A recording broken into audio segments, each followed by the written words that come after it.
Sometimes what haunts us isn't a shadow in the hallway or a whisper from the closet. It's the forest that watches when no one else is around. It's the bunker door that slams when no one's behind it. It's the voice calling your name in your own voice from somewhere it shouldn't be. These 5 chilling tales aren't about ghosts. They're about places forgotten, wounded, or waiting. From the ancient trap beneath Raven Hollow to echoes that mimic the living in an abandoned military base. Each story reminds us that some places remember, some places don't forget, and some don't let go.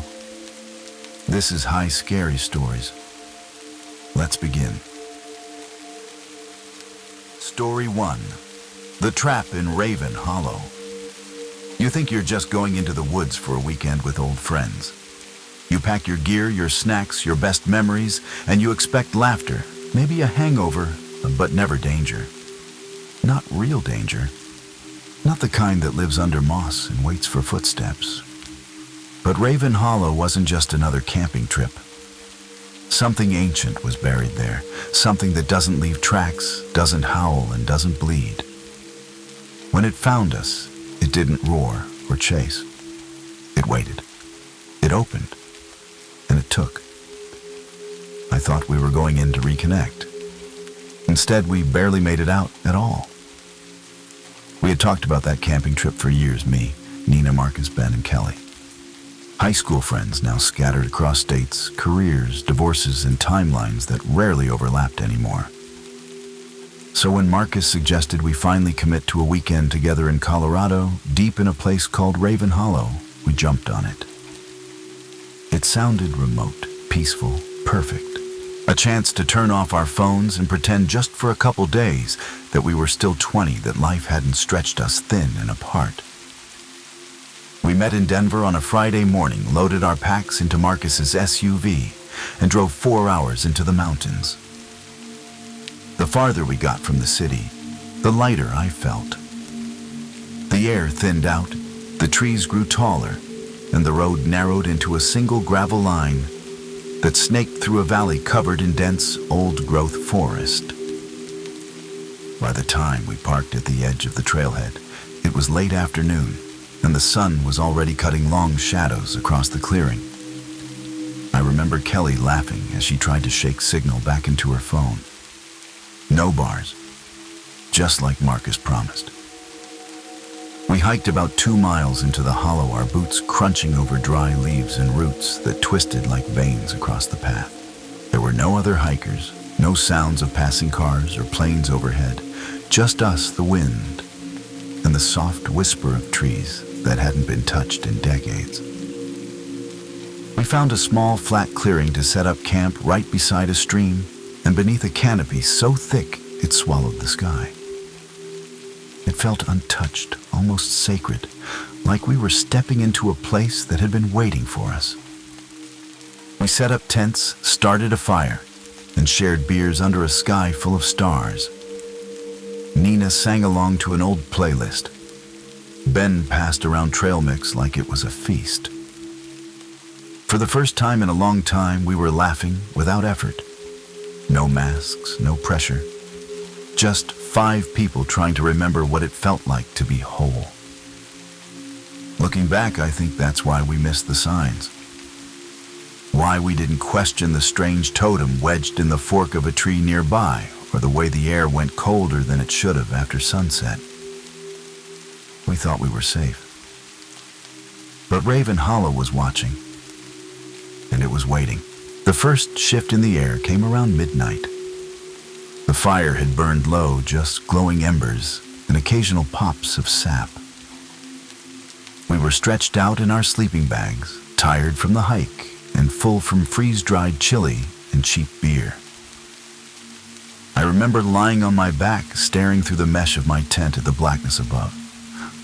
No stars, no moon, just the kind of dark that feels thick, like it's pressing down on you. That was the first clue. I didn't think much of it at the time, cloud cover maybe. But the forest felt wrong. Still, Not peaceful. Still like something holding its breath. I must have drifted off for a bit because the next thing I remember was waking to the sound of something moving just beyond the tents. Not fast, not loud, just slow, deliberate steps in the brush. I froze, holding my breath, straining to hear. It could have been an elk, maybe a deer, though the steps sounded heavier, more upright. I sat up and peeked out of the tent, expecting to see Ben stumbling around, looking for a place to piss. But there was nothing. Just the firelight flickering against the trees and the distant sound of the stream. The next morning, we all seemed a little off. Marcus was quiet. Kelly said she hadn't slept well. Ben joked about the forest ghost that kept pacing around the tents, but none of us really laughed. It felt forced, like we were all pretending it had been nothing, so we didn't have to acknowledge how weird the night had felt. After a quick breakfast, we decided to explore a ridge that climbed along the east side of the hollow. The air was cooler there, and the trees were older, thicker. It felt less like hiking and more like trespassing. The moss grew in long curtains, and the branches twisted like arms reaching out from the trunks. We found another one of those bone totems hanging from a tree. This one was made of sticks and what looked like tiny animal skulls. Nina took a picture of it and immediately apologized. It just felt disrespectful, she said. We didn't argue. That afternoon, we returned to camp and split up to gather more firewood before dusk. Marcus and I headed toward a cluster of trees we'd seen earlier, while the others circled west. We weren't far from camp, maybe 150 yards, when Marcus stopped and squinted at the ground. "Do you see that?" he asked. At first I didn't, but then I saw what he meant. A hole. A perfect circular hole in the ground, maybe a foot across. The soil around it was dry-cracked, but the inside was black. Not just dark black, like it absorbed the light around it. He stepped closer, crouching to get a better look. "Looks like an old den," I said, but even as I said it, I didn't believe it. There were no paw prints, no claw marks, no sign of anything living. Just the hole. We should have turned back then. Should have just dropped the wood and left. But Marcus reached out and tapped the edge of the hole with his stick. That's when the ground opened. It didn't collapse, not like a sinkhole. It moved. It pulled back, as if the soil itself peeled open like the petals of some underground flower. Marcus shouted, stumbling backward, but it was too late. Something shot out thick and fast and wrapped around his ankle. It wasn't a vine. It wasn't a root. It was bone, white, jagged, and alive. The thing dragged him halfway into the pit before I could even scream. He kicked, clawed, but the teeth dug in deep. I grabbed his arms, tried to pull, but the ground pulsed beneath us. It wanted him. It was swallowing him. And for the first time in my life, I realized nature didn't care who we were. It didn't care that we were scared. Raven Hollow was awake, and Marcus was its offering. I don't remember exactly what I screamed, only that it tore out of my throat like a raw instinct. Marcus was halfway into the pit, by then his body jerking violently, his arms flailing as I pulled with everything I had. His face was twisted in pain, his voice cracking between gasps. "Get it off! Get it off!" He kept screaming over and over. But I couldn't. The thing had latched onto his leg, some twisted combination of bone and root that pulsed like it was alive, its jagged edges grinding into flesh.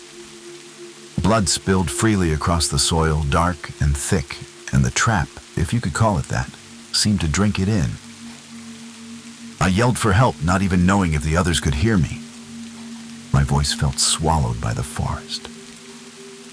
Marcus gripped my wrists, his knuckles bone white. I could feel his body start to tremble, then stiffen, then go slack. Not unconscious, just sinking into shock. I kept pulling my feet braced against the roots, my back screaming in protest. The trap resisted, groaning like strained wood under pressure, but something gave just enough. Marcus slid out an inch, then another. Then the ground moved again. The soil around the hole rippled outward, cracking in wide, uneven veins. A groan rose from beneath the earth, not mechanical, not animal, but ancient. A sound that didn't belong above ground. It sounded like stone grating against bone, like the exhale of something enormous, buried beneath centuries of forest. That's when Ben and Kelly came crashing through the trees, breathless, their eyes wide with confusion. What the hell Kelly started, but she didn't finish. Her eyes dropped to Marcus's leg, and she went pale. Ben ran over, grabbed Marcus under the arms, and we pulled together. Nina showed up seconds later, her hands covering her mouth. The trap didn't let go easily. Whatever intelligence it had, if you could call it that, it fought back. The jagged bone curled tighter, as if it knew we were trying to take what it claimed. But together, we yanked Marcus free with one final pull that tore the root bone thing from his leg and brought with it a wet ripping sound that I will never forget. Marcus screamed a guttural, high-pitched sound that echoed through the hollow like something dying. He collapsed in a heap unconscious or passed out from pain, I wasn't sure. That's when the totem cracked. We all heard it. A dry snapping sound like brittle wood breaking, but louder, amplified. We turned toward the tree, toward the same forked branch where the small bone totem had hung the night before. It split down the middle with no wind, no touch, nothing visible. The two halves fell to the ground in perfect symmetry. Nina whispered something, maybe a prayer, maybe a curse, but no one moved.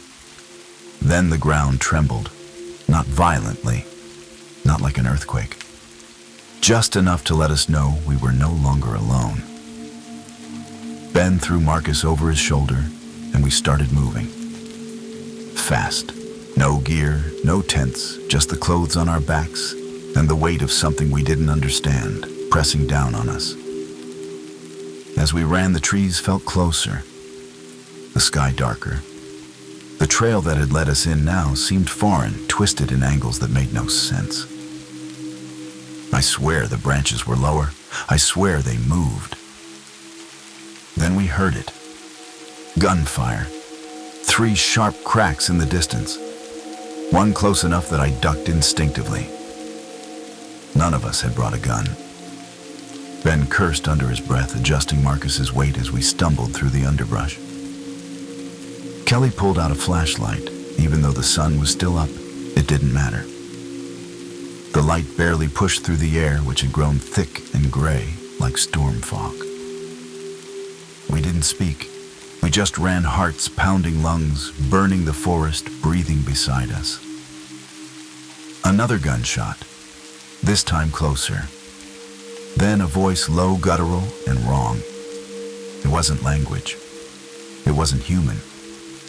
Just a growl threaded with intent vibrating through the trees, like something massive and furious was chasing us.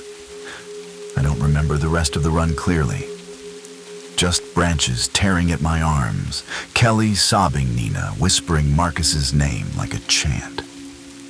The trail finally opened up. I saw the car, our car, sitting in the clearing like a miracle. We piled in, slammed the doors, and drove. Tires tearing through gravel hearts, hammering against rib cages. No one looked back. But the forest didn't need us to look back. It already had what it wanted. And we were lucky to be allowed to leave. We didn't speak for most of the drive. The engine hummed, tires gripped winding mountain roads, and the only sound inside the SUV was Marcus's low groaning from the back seat. His blood had soaked through Ben's jacket and was pooling in the seams of the upholstery. Kelly stared straight ahead, her hands trembling in her lap. Nina kept whispering, Just hold on over and over again, as if saying it enough times could keep Marcus alive. The road felt endless. None of us had service. None of us had a plan. All we could do was drive and hope we found anyone, before it was too late. An hour later, we reached a ranger station on the edge of a small town called Langley Falls. The ranger on duty took one look at Marcus and radioed for an ambulance. EMTs arrived minutes later and loaded him onto a stretcher. We tried to follow them into the emergency room, but we were stopped. So we sat in the waiting area, bloody, shaking, and silent. The hours dragged. Eventually, a doctor came out with blood under his nails and lines of exhaustion etched into his face. Marcus had survived. Barely. His leg was a mess, fractured, torn, nerve damage everywhere. They had managed to save it, but he wouldn't walk without a cane. Maybe not ever again. The police showed up shortly after. We gave our statements separately, told them about the camping trip and the hole, the thing that bit him. They asked the same questions again and again. Did we see an animal? Was it a bear trap? Were there signs posted nearby? They didn't believe us. We saw it in their eyes. They filed it as a freak accident. Maybe Marcus stepped into an old hunting snare. Maybe we panicked. No further investigation was opened. No rangers ever visited the site. The next week, we returned to Denver. Marcus stayed in the hospital for weeks. Kelly left early. Nina didn't come to the debrief with the others. She said the forest still whispered to her at night. I understood. I haven't hiked since.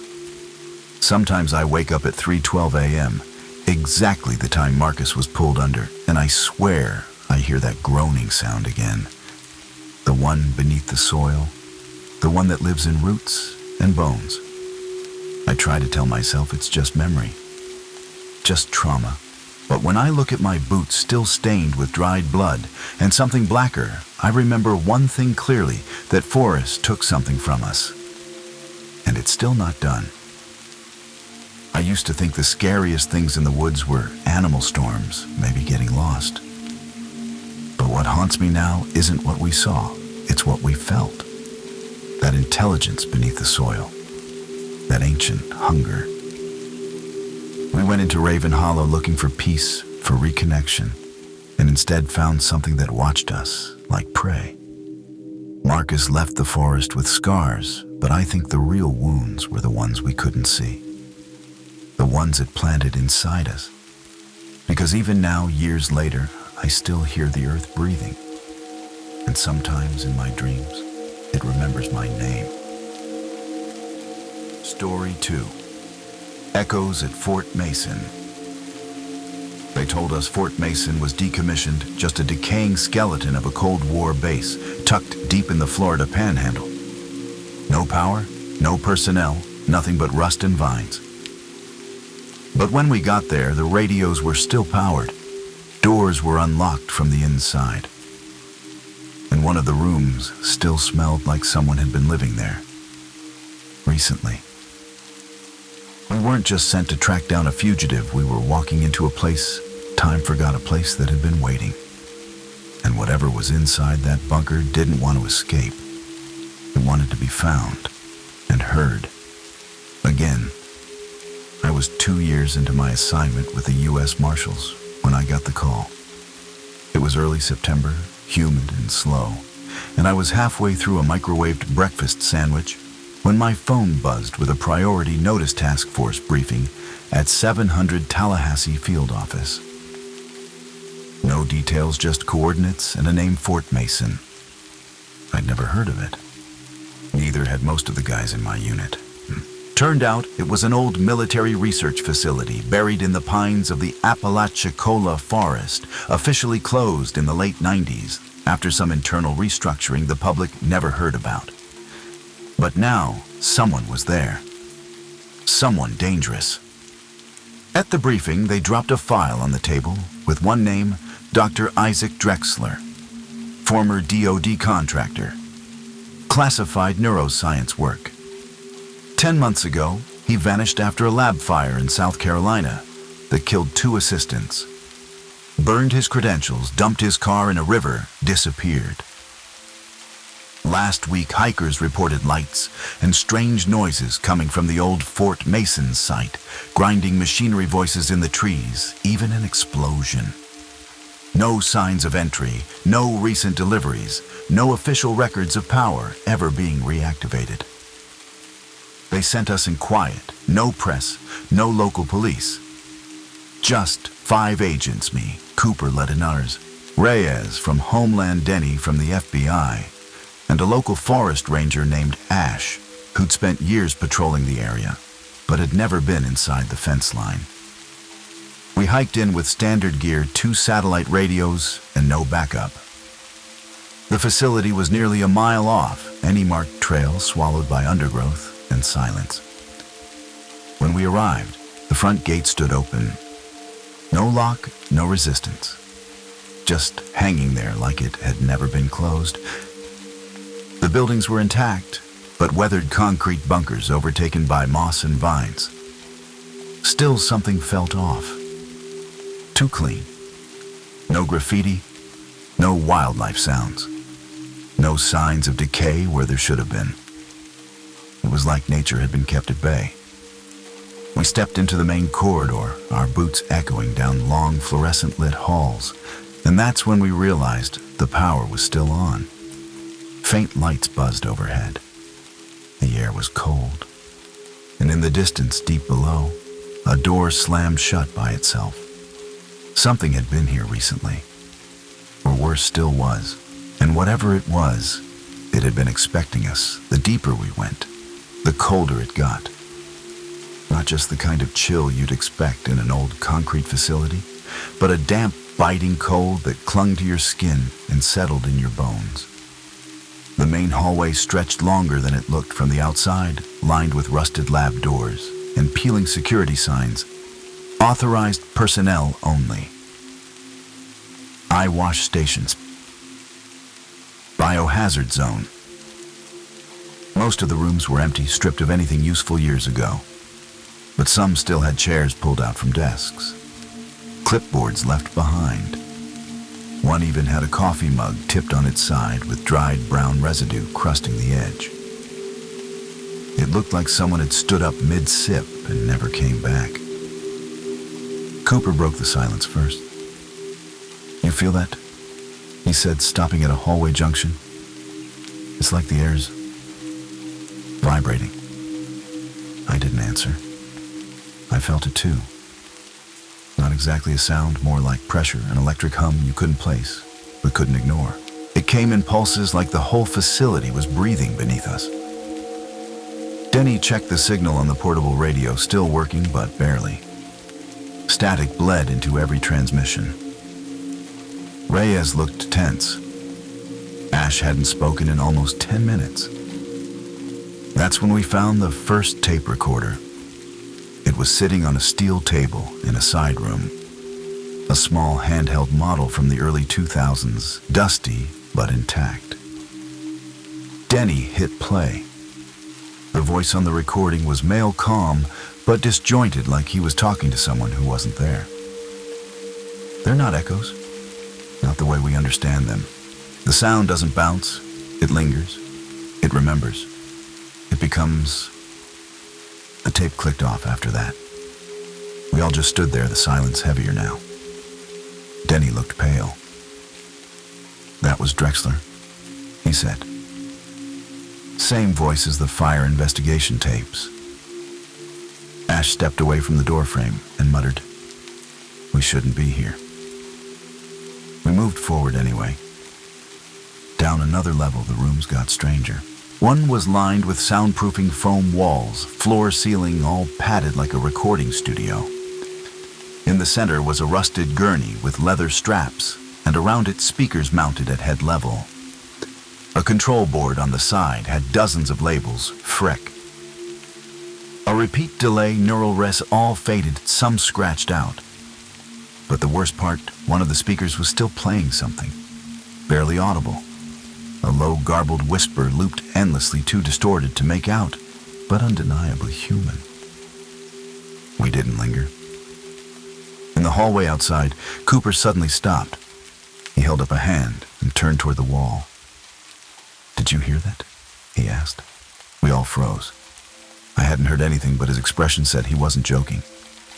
"It said my name," he whispered. "Right there on the wall. It sounded like me." Reyes tried to calm him down, but Cooper's eyes were locked on a corner of the hallway where nothing stood. Just shadows and old paint. Then faintly we all heard it. Not his name, not any word we could define, but a sound that mimicked speech, like a voice trying to form through static. It played from the air itself, not from speakers, not from any room. Cooper dropped his gear and backed away fast, muttering to himself, hands over his ears. "It's in the walls," he said. "It's in the goddamn walls. We needed to get out." But Reyes said we were too close. Drexler had to be here, he had to. Something was alive in this place, and he was at the center of it. We pushed on, but I already knew this wasn't about finding someone anymore. It was about not losing ourselves. Because Fort Mason didn't echo sound. It echoed people. We descended one more level, subfloor 3. The stairs creaked and groaned, but the power down there was still on. That same faint buzzing followed us, getting louder the deeper we went. Every few seconds, the fluorescent lights would flicker, humming in sync with that low-frequency vibration we still couldn't explain. No one spoke. Even Reyes, usually composed, looked rattled. Cooper hadn't said a word since the incident upstairs. He just kept glancing over his shoulder like he expected the walls to whisper his name again. At the end of the corridor, we found a door different from the others. Heavy steel reinforced with an inner locking mechanism and an old fingerprint scanner long deactivated. Someone had already broken it open. The frame was dented inward like something had forced its way out. Ash hesitated before stepping through his hand, hovering near his sidearm. Reyes motioned for us to stack up, and then we entered, guns drawn, hearts pounding. Inside was a control room. Not abandoned. Active. Monitors glowed with live readouts, oscillating waves, data streams, infrared scans. A long desk was cluttered with papers, open files, and a single terminal logged in. No dust, no signs of age. Someone had been here recently, possibly still was. Denny moved to the terminal and began scanning. This shouldn't be working. The whole system was supposed to be gutted in 2001. Then the speakers crackled. At first, it was just static. Then came a voice, low, deliberate, familiar. "You're late?" Reyes froze. "Drexler," he asked. "I waited for you," the voice replied. They didn't believe me. But now you'll hear it too. There was a click, and then the hum returned, louder, deeper, vibrating through our teeth. It wasn't just a sound. It was pressure, weight. I felt my knees buckle for a second, like the floor shifted beneath me. Cooper dropped to one knee, clutching his head. His voice came out hoarse. I can hear myself. Talking. Yesterday. I don't understand. Then we saw it. In the far corner of the room was a large two-way glass panel. Behind it, in a darkened chamber, stood a man, Isaac Drexler. His hair was long and matted, his face pale, hollowed out. But his eyes were wide open, unblinking, staring straight through the glass at us. He didn't move. He just watched. And then slowly he lifted his hand and pointed at Cooper. Cooper screamed. Not in pain, something worse. Panic. Total cognitive collapse. He started repeating himself word for word, tone for tone, over and over. Like a corrupted loop. "Don't listen.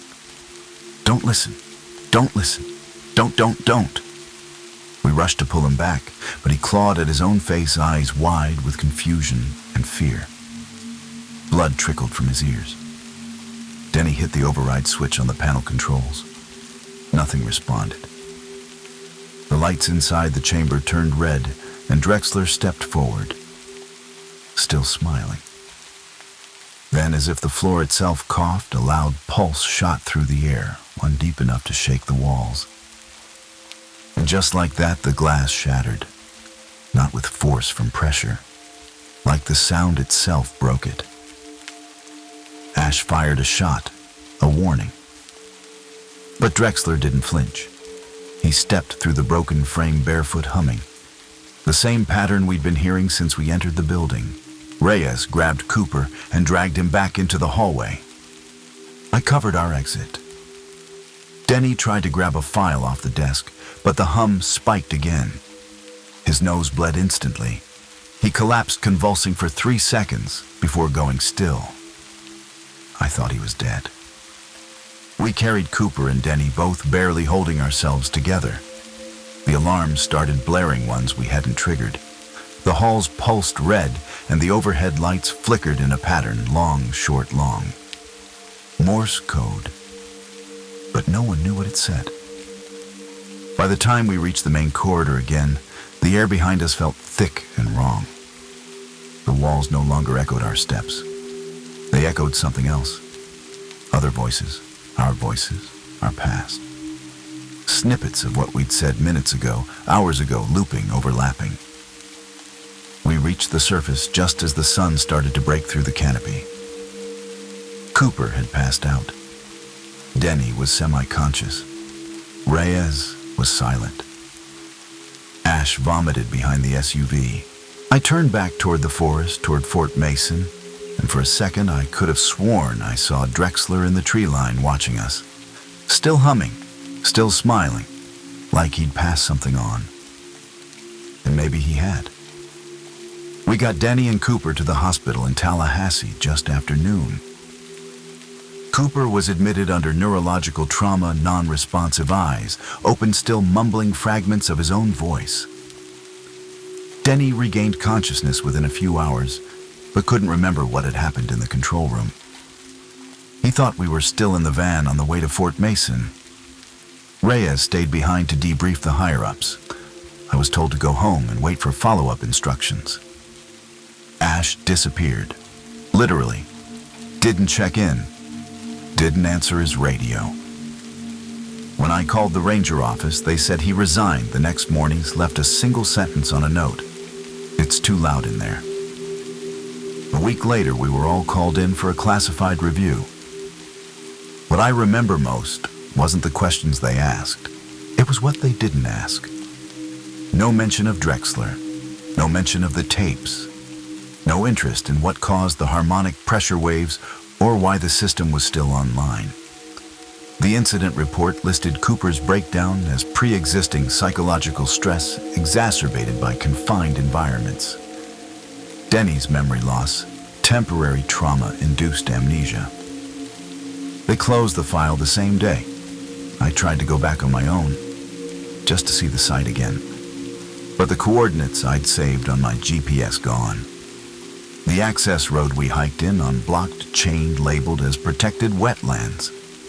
No one returned my calls, and Fort Mason, it doesn't show up on federal property maps anymore. It's like it never existed. Cooper's family moved him to a private facility out of state. They don't talk about what happened. I heard from a contact that he sometimes mimics the voices of the nurses. Perfectly.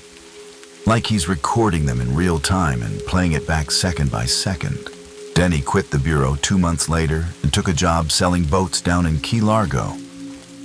He told me once over drinks that he still hears that humming sometimes, usually in the shower, sometimes just before sleep. As for me, I hear it too. When the world goes quiet, really quiet, it comes back. Not loud, not intrusive, just familiar. And sometimes it says my name, in my own voice, from a place that should not have remembered. I've stopped trying to make sense of what we found in Fort Mason.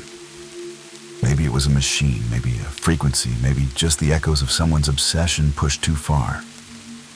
But I know this sound isn't just something we hear, It's something that listens back, something that learns. And sometimes it doesn't fade. It waits. I still wake up at night thinking I'm in that hallway again, hearing myself whisper from a room I never entered. Drexler didn't just build an experiment. He built a mirror. And now part of me wonders if the echo I hear is still recording. Story 3. The Shiver Tree.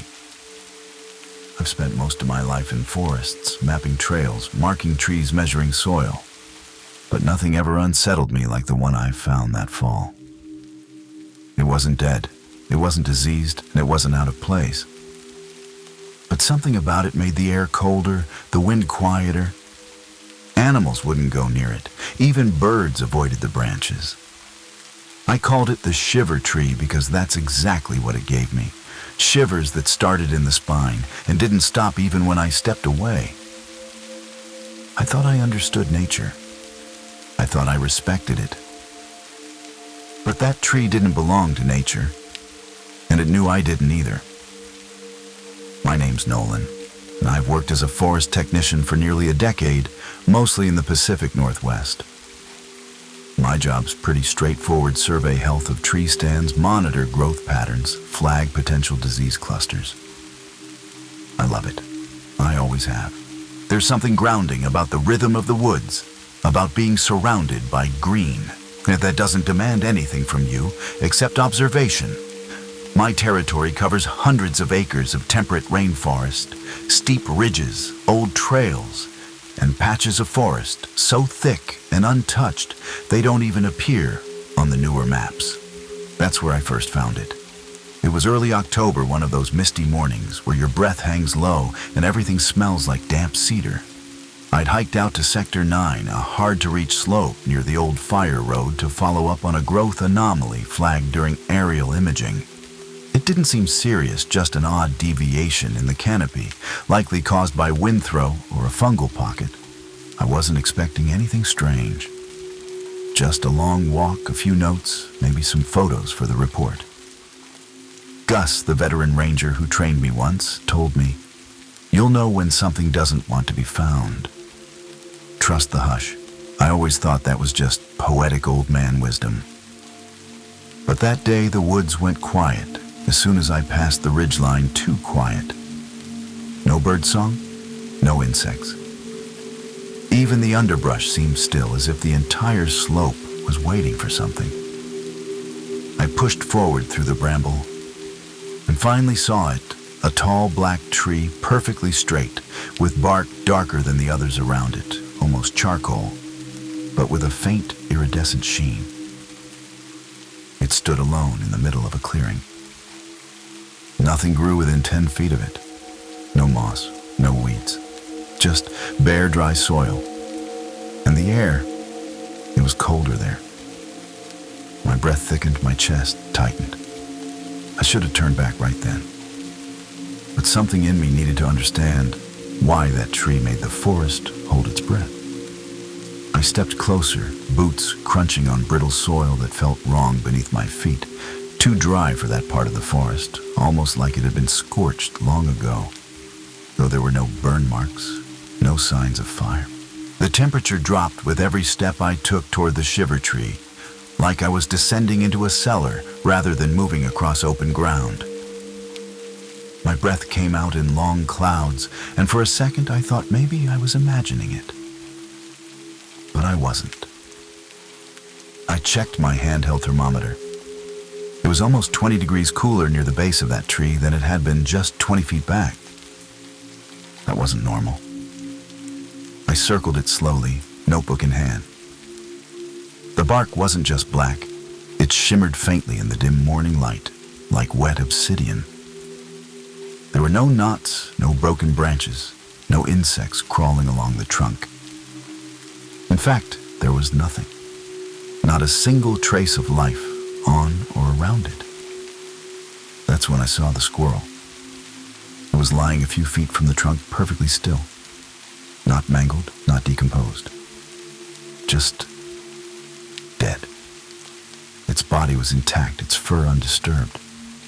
but its eyes were wide open, mouth slightly parted like it had frozen mid-movement. I took a step closer and crouched to inspect it. No blood, no wounds. Just sudden, inexplicable death. I've seen animals killed by exposure disease, even lightning. This wasn't that. This felt like something had pulled the life out of it in an instant. I stood slowly, unnerved, and took out my phone to snap a photo, but the screen refused to focus. Every image came out blurred, distorted with strange lines across the frame. The camera had never done that before. I tried video.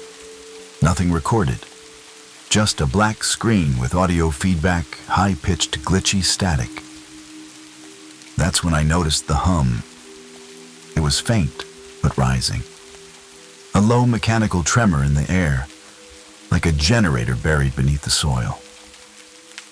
I turned my head trying to locate the source, but it didn't shift. It stayed even constant, like it was coming from inside me. My pulse quickened. I stumbled back a step, then two. The hum eased. The air warmed. I looked around, expecting to see something else, another hiker maybe, but the forest remained still silent. No birds, no rustle, no wind. Just the tree and me in a quiet that didn't feel natural. I should have left then, packed my gear, and marked the site for later inspection. But I didn't. I flagged the coordinates in my GPS and made a note in my log, unidentified specimen, causes environmental distortion, revisit with backup. Later that night, back at the ranger station, I uploaded my report. I left out the squirrel, I left out the hum. I just wrote it off as a curiosity, a mutation, a soil anomaly. But I couldn't stop thinking about it. About how the forest had swallowed all sound around that tree. And about the feeling I got the moment I turned my back to walk away. Like I'd been seen. Like I'd been remembered. 3 days later, I went back. I didn't tell anyone, not the station chief, not the team leads, not even Gus. I don't know why I kept it to myself. Maybe because part of me still believed it would make more sense in daylight, with a clear head. Maybe I thought I'd find some logical explanation, a mineral deposit, magnetic interference, a trick of cold air pooling in a low spot. But deep down, I think I knew I wasn't going back for science. I was going back because the tree had unsettled something in me. And it wasn't finished. The forest felt different that morning. The trail up to Sector 9 seemed narrower, as if the trees had pressed in overnight. I made it to the ridge just before noon. The air was warmer than the last visit, almost humid. But the moment I stepped past the last bend in the trail and caught sight of the clearing, it hit me again. That drop, that pressure, like walking into a vacuum. The Shiver tree stood exactly where I left it, unmoving, silent, perfect. I approached slowly, watching for movement. But there were no birds, no insects, not even the usual moss underfoot. Just silence and that dry soil. Then I saw something new, boot prints. Someone else had been here. Recently, the prints led straight to the base of the tree, then stopped. No return path, no drag marks, just gone. That's when I heard the voice. Nolan. It wasn't loud and it didn't echo. It was quiet, direct spoken from somewhere behind me. I turned fast, scanning the tree line. No one. But my heart was racing, breath short. I took a step back from the tree. The hum returned louder than before. My head buzzed, my teeth ached, and for a second it felt like gravity shifted sideways. I lost my balance and stumbled to one knee, bracing myself against the cold dirt. Then I saw it. Something inside the bark. No beneath it. A shape like a face pressed from the inside. Eyes, a faint nose, the curve of a mouth. It didn't move, but it was there, stretched under the surface like it had grown inside the trunk. I blinked hard, thinking it was just light distortion. But then I saw a hand, faint but unmistakable. Fingers curled as if trying to push outward. I backed away fast. The hum spiked, and I dropped the GPS unit. When I grabbed it, the screen was scrambled coordinates, cycling wildly, no signal. I turned to leave, but the clearing didn't feel the same. The trail was gone. Trees that had lined the far side of the open ground now seemed impossibly close, the slope behind me, swallowed by mist. Then came the second voice, this time from inside my own head. Not words, just knowing. Pressure behind my eyes. A deep, thrumming sensation like memory turning in reverse.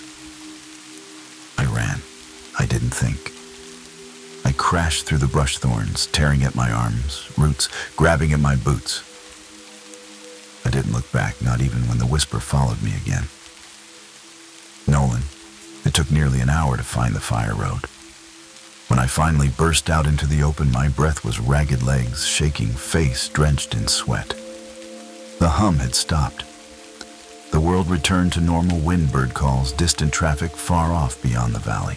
But that presence, that weight behind my eyes, it didn't leave. And neither did the image of the face in the bark, of the boot prints that never returned, and of the voice that sounded exactly like mine. I filed a minimal report when I got back. No anomaly found. Tree recorded coordinates archived. I lied. I didn't include the boot prints. I didn't mention the face. I told myself I'd go back with a team with gear with backup. But I never did. I couldn't. Every time I looked at that GPS location on the map, I felt something tighten in my chest, like the tree was still pulling on me, quietly, patiently. A week later, Gus cornered me behind the ranger station while I was restocking equipment. He looked at me like he already knew. "You found it, didn't you?" he asked, voice low. I didn't answer, but I think my silence gave me away. He nodded slowly and said, "Yeah, I saw it once too. Didn't go back either." I asked him what he thought it was. Disease mutation. A naturally occurring electromagnetic field. He just shook his head. "No, it's a wound. In the forest. Some places don't heal, right? That tree's one of them. Since then, I've stayed on the safer trails. I work closer to the station now. Every so often, I'll hear chatter on the radio from new rangers, little things, weird patch of dead space. No signal in Sector 9 or birds won't go near this clearing. And I just tell them to log it, flag it, and move on. Because I know better now. Some places don't want to be measured. They want to be left alone. And sometimes, late at night when I'm lying in bed, I hear my name whispered from the trees outside. Always once. Always clear. And always in my own voice. I used to think the forest was alive in a poetic way, balanced, self-healing, indifferent but natural. But the Shiver tree taught me something else. That nature has scarred. That some places aren't part of any ecosystem.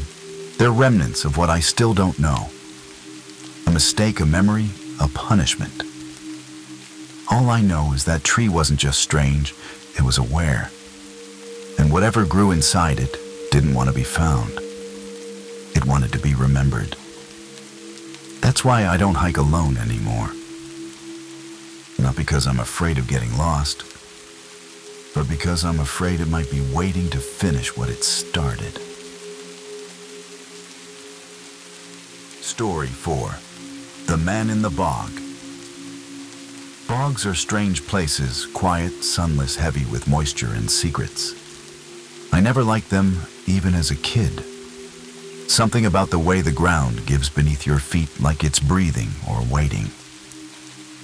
When Theo and I hiked into Black Hollow Bog that summer, I thought it would be peaceful, a chance to unplug, reconnect. But what we found wasn't peace. It was a body. Preserved, sunken, yet somehow watching. And when Theo vanished hours later, I realized the bog hadn't just held on to that man. It had chosen him. And now it was deciding what to do with me. Theo and I had been together for 4 years, and by that summer we were both burned out, work, city noise, the endless pulse of routine. So when he suggested a weekend trip to Black Hollow Bog in Maine, I agreed without much thought. It wasn't a typical hiking spot. In fact, most people avoided it. Too wet, too remote, no proper campsites. But that's exactly why Theo wanted to go. No crowds, no signal, just you and me, he said, smiling like he used to before we both forgot how to slow down. We parked at the edge of a dirt road 2 hours north of Augusta and hiked in with just our packs and a printed topographic map. The bog didn't appear on modern GPS. The ranger station didn't even offer official trail advice. They just warned us to be cautious. Stay on the high ground. Don't stray too deep, one of them muttered as we left. I remember thinking he looked worried, not in a general safety sort of way, but like he knew something we didn't. By late afternoon, we reached a patch of raised earth near the edge of the bog. We set up camp there, 2 sleeping bags, a tarp, some instant coffee. The air was thick with humidity and buzzing with insects, but it was strangely beautiful. Pines ringed the edges of the wetland like silent sentinels. Fog curled low over the water, and the moss beneath our boots squelched softly, almost like breathing. Theo was in a good mood. He skipped rocks across the water, laughed at how bad I was at it. For the first time in months, we weren't distracted. We were present. I didn't notice at the time that the frogs had gone silent, or that our compass needle had begun to stutter every time we neared the edge of the water. That night, we heard the first sound, soft footsteps, not far from the tent. But when Theo unzipped the flap, there was no one there. Just the bog, and something waiting beneath it. The next morning, Theo woke before me and said he wanted to explore a bit along the far side of the bog, where the water narrowed into a black, still channel between 2 mossy ridges. I told him I'd stay behind to boil water for coffee and document the site. We'd both been keeping journals on our trips for years. He kissed the top of my head, smiled, and disappeared into the low fog with a thermos and his camera. I watched him until the mist swallowed his silhouette, then turned back to the quiet hiss of the camp stove. 15 minutes passed. Then 20. I wasn't worried. Theo was always slower in the mornings, and he loved taking his time with photographs. But at the 30-minute mark, I started to feel it, that familiar creeping unease. It wasn't just that he was late. It was how quiet the world had become. The buzzing insects were gone. No frogs, no birds. Even the breeze through the trees had stilled. I stood up, called his name once. No answer. I called again, louder this time, a voice cutting through the still air like it didn't belong. Nothing. I grabbed my boots and the small handheld radio we used for emergencies and followed his trail along the bog's edge. The ground was soft, but firm enough to follow footprints. His boots had pressed shallow marks into the moss. I followed them carefully, eyes on the ground, heart pounding louder than my footsteps. About 100 yards out, I saw the first thing that stopped me cold. His thermos, sitting upright on a stone near the edge of the water. No scuffs, no dirt, just placed there like it had been gently set down. Beside it, the moss dipped sharply into a shallow pool of bog water, still and dark like glass. And in the center of that pool, a body. It looked like a man. Half-submerged chest, up arms loose at his sides. His skin was gray, stretched tight over bone like a wax figure left in the sun too long. But it wasn't decomposed. It wasn't rotten. It was preserved. Perfectly. His face was tilted slightly down, eyes closed, hair matted to his forehead. A small tag dangled from his neck on a rusted chain. I stepped closer, ignoring the voice in my head telling me not to. And then his eyes opened.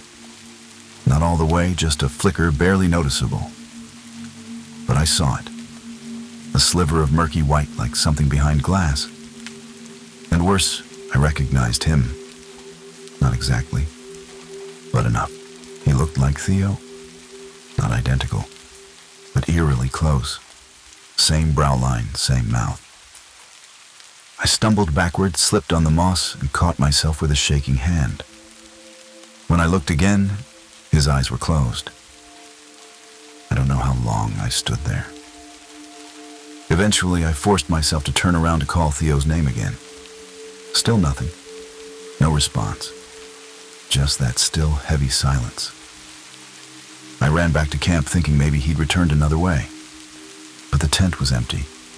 I radioed 3 times. Static. And when I checked the edge of the water again, the body was gone. No ripples, no drag marks, no disturbance in the surface. Just me, the thermos, and the sense that something had just replaced something else. I ran. I didn't think, didn't plan, just grabbed the emergency beacon from the tent, shoved it into my pack, and sprinted back toward the dirt road where we'd left the car 2 days before. The trail felt longer than I remembered, like the trees had shifted closed in.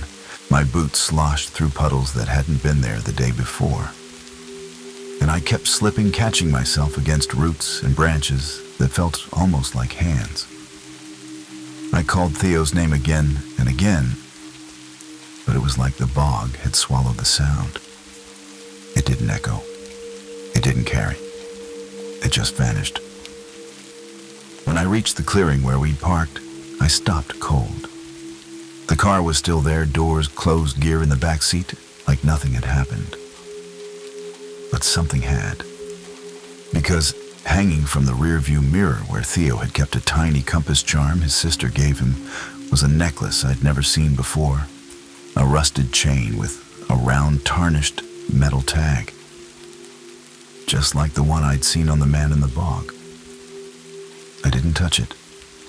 I just stared, breath caught in my throat, trying to convince myself I hadn't seen what I thought I'd seen. Maybe it was someone else's. Maybe it had been there the whole time. Maybe I'd imagined the body. Maybe I was losing it. But then I saw Theo's camera, sitting in the front seat, turned off lens cap on. I reached in and grabbed it, turned it on, scrolled through the images. The first few were normal shots of moss tree trunks, a bird's nest. Then came one of the water, just dark glassy stillness. Then another, closer, more focused. The final image was of a face. Half-submerged mouth, just below the surface, eyes closed. It wasn't Theo's face, but it could have been. The timestamp said it had been taken 20 minutes before I found the thermos. And that's when I saw it, his watch. On the wrist of the man in the water. The same battered field watch Theo always wore. The leather strap, the cracked face. I dropped the camera and backed away from the car. I couldn't stay. I couldn't leave. I was stuck in the middle of a decision that didn't make sense. Do I run? Do I wait? Do I go back? Before I could decide, I heard the voice. It wasn't a scream. It wasn't even loud. It was just a whisper so close it could have been behind my ear. Come back. I spun around. No one. But across the clearing at the far edge of the bog, where the tree line thinned, I saw something move. A figure, standing ankle deep in the water, barely visible through the mist. Too far to see clearly, but close enough to know whoever it was, they were watching me. I ran again back down the trail away from the car. I didn't stop until I reached the ranger station, an hour later, covered in sweat and mud, half delirious. I told them Theo had vanished. They launched a search party, sent dogs, helicopters. They found nothing. No footprints, no gear, no body. But I know what I saw, and every time I close my eyes, I see him again, half-submerged eyes, half-open skin too smooth. And that whisper, always the whisper, come back. They questioned me for hours. Park rangers, local sheriff, even a federal investigator from the Forest Service. I told them everything well, almost everything. I said Theo wandered off, that he didn't respond to the radio, that I searched and panicked and ran. But I left out the part about the man in the water, the whisper, the camera photo. I wasn't sure they'd believe me. Hell, I wasn't sure I believed me. They kept the car and his gear for evidence, but nothing suspicious turned up. No signs of foul play, no wildlife activity, just a missing man. Another hiker lost in the bog, they said. Happens more often than people think. Black Hollow had a reputation, silent disappearances, locals refusing to step foot inside. But there were never answers, only theories. I stayed in town for 2 weeks. I couldn't bring myself to leave. Part of me was hoping Theo would walk out of that tree line like nothing happened, soaked and shivering, but alive. He never did. On the day I finally packed up to head home, one of the younger rangers slipped something into my hand. A Polaroid. No note, no explanation, just an image of the bog dated the day before. In the background, near the edge of the water, was a figure, pale, still familiar. I never went back, but I know he's still there. Not lost, not dead, just part of it now. Like the bog took what it wanted and gave something else in return. I used to think nature was indifferent, beautiful, yes, but passive. But the bog changed that. It wasn't just a place. It was a presence. Watching, waiting, choosing. Theo didn't just vanish, he was claimed. And in some quiet, terrifying way, I think he accepted it. Every now and then, I dream of the bog. I hear it breathing beneath the surface. And in those dreams, I see him standing knee-deep in the water, not drowning, not struggling, just waiting. Like he wants me to come back. And maybe one day I will. But I know this now, not all places let you leave whole. Story 5. The Wings in the Fog. I've flown through storms, turbulence, and once even lightning. But nothing ever chilled me like what I saw above the Pacific halfway through a red-eye from Anchorage to Seattle. At 2:13 a.m., cruising at 38,000 feet, the fog outside our cockpit window thickened unnaturally fast. Instruments went fuzzy, radio static. Then through that swirling gray, something passed by the nose of the plane, massive, silent, and winged. Not mechanical, not bird, something else. My co-pilot saw it too. We didn't speak for the rest of the flight. We didn't need to, because whatever flew beside us wasn't from here. And it knew we saw it. I'd been flying commercial for over a decade, logging thousands of hours in everything from cross-country puddle jumpers to intercontinental red-eyes. But Flight 209 from Anchorage to Seattle that night felt off from the start. The weather briefing had flagged some unstable air masses near the Gulf of Alaska, but nothing unusual. Still, something about the atmosphere was different, not just heavy, but dense. Like we were pushing through something thicker than air. My co-pilot Jenna was newer to the route, but sharp, methodical, and calm. We took off just before midnight, with 48 passengers and clear skies above. The flight path was routine with a steady cruising altitude, locked in at 38,000 feet. About an hour and just past Juneau's airspace, the fog rolled in. Not wisps or layered cloud decks, but a wall, thick, motionless, unnatural. It wasn't forming, it was waiting. I checked the radar. Nothing. No storms, no pressure drops, no anomalies.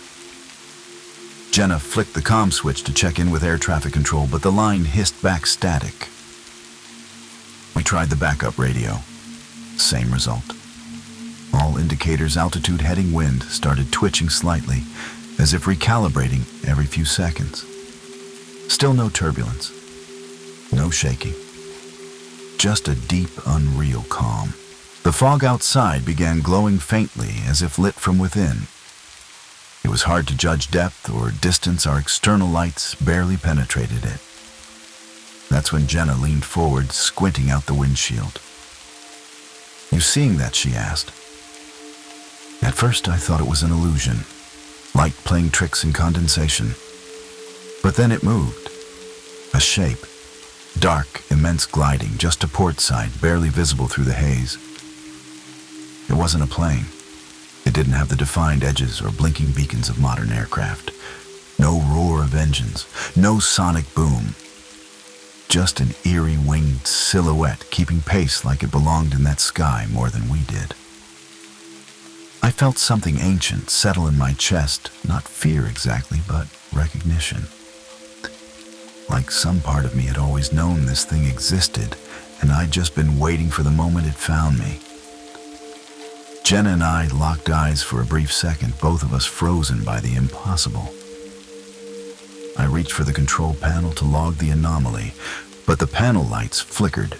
Not a short or a voltage issue, just a pulse like the entire electrical system had hiccuped in sync with the thing outside. Our gauges reset for a heartbeat and then came back but wrong. Altitude jumped by 1,000 feet, then snapped back. Our airspeed showed 0. Then 872. Then normal again. Maybe it's a software glitch, Jenna offered, but her voice cracked in the middle. She didn't believe it, and neither did I. Outside, the fog thickened, then parted slightly, just enough for us to get a clearer view. The creature or object, or whatever it was no longer beside us. It was beneath us, shadowed but visible through the clouds, its form stretching farther than I could have imagined. It wasn't a single entity anymore. There were wings, not 2, not 4, more. Layered, feathered, but rigid, moving in a silent, slow rhythm. The body wasn't streamlined like a bird or a jet. It was organic, but wrong, too symmetrical, too massive to stay aloft without sound. And then it tilted upward. I don't mean it climbed. I mean it shifted orientation, like turning its face toward us, though I saw no eyes. But I felt them, looking straight into the cockpit. Jenna flinched. "Did you feel that?" she asked. I did. Pressure, like someone squeezing behind my ears and pushing down on my chest. No alarms were going off. No turbulence rocked us. But I could swear the plane itself was resisting control, subtle but undeniable. I adjusted our pitch slightly and felt lag as though we were flying through syrup. The fog outside swirled, not randomly, but in spirals. Deliberate, calculated. "We need to descend," I said, already reaching for the throttle. But the second I dropped us 500 feet, the windshield went black. Not cracked, not frosted, just black. As if a shadow had passed over us and didn't move on. Jenna tried radio again. I turned on every external light we had. Nothing. And then the humming started. It didn't come from the engines or the control panel. It came from the air. A low, constant vibration, not loud, but invasive, like it was inside our skulls more than outside the plane. I looked at Jenna. Her nose had begun to bleed. Just a thin trickle, but enough to break whatever calm she'd been holding on to. "I don't think we're alone in this sky," she whispered. We weren't. Because something darted across our bow again, faster this time, closer. For a fraction of a second, I saw what looked like spines trailing behind the wings. Not feathers, not fabric, bone, or something like it. I yanked the yoke hard, trying to bank away, but it didn't help. The fog moved with us, clinging like a skin. The instruments froze again. The cabin lights flickered, and from behind the cockpit door, we heard the passengers stir. Some murmured, One screamed. Jenna turned to me pale. If this is some classified aircraft, we're witnessing something we weren't meant to see. I shook my head slowly, with my head. That's not man-made. Then the humming grew louder, and the lights went out. For one endless moment, the plane hung in silence.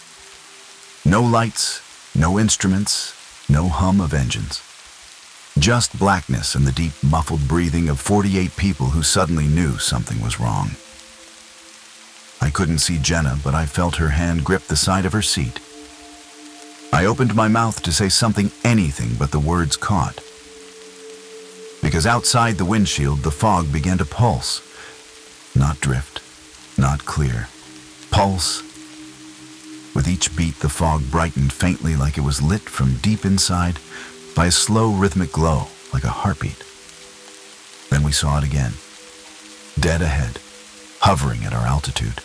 Its wings unfurled across the entire horizon. Dozens of them moving in a sequence too perfect to be natural, but too organic to be engineered. Its body floated motionless, suspended, as if gravity didn't apply. And then it blinked. Not with eyes, at least not in the human sense, but the space between its wings seemed to ripple and contract, revealing something underneath rows of glowing pale blue lines, like scars or slits. They opened slowly.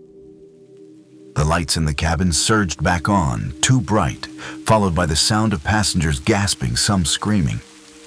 Jenna shouted, "We're losing altitude." I looked at the altimeter spinning erratically. The plane jolted, not from turbulence. It was like we'd been grabbed. The airframe groaned, metal flexing against pressure that wasn't there seconds ago. I tried to pull up throttle forward emergency power. Nothing responded like it should. From the cabin behind us came a loud bang, followed by another scream. Then came the voice. But it wasn't through the radio. It was inside my head. A deep, layered resonance, not language exactly, but a message.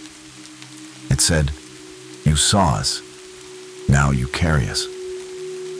I looked at Jenna. Her eyes were wide tears streaking her cheeks. "Did you hear that?" she said. I nodded. We weren't hallucinating. The windshield suddenly cleared. The fog didn't vanish. It retreated, pulled backward like curtains drawn to reveal something we were never meant to see.